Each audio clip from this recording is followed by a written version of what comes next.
kami ho'y nakikisa sa Batangas dahil gusto po namin mapagsilbihan ang mga Batanggenyo dahil gusto namin malaman ng mga tao na ang gobyerno ay naririto para sa kanila at ang kanilang kalusugan ay #1 priority po ng gobyerno. Ang PhilHealth po may bagong produkto. Ito po yung Yakap.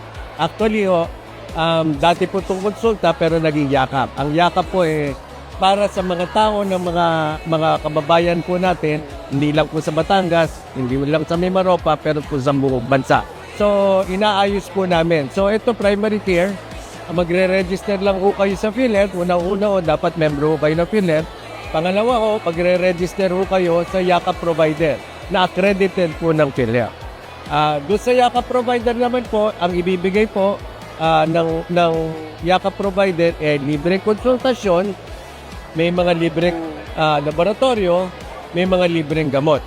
So, ito po ay binibigay ng PhilHealth at ang PhilHealth po ang nagbabayad sa mga Yakap provider kasama na po yung mga LGU na may Yakap providers na mga district, katulad po ng district hospital, ng rural health units, at saka yung iba pong private hospital. So, ayun po ang mga Yakap providers namin.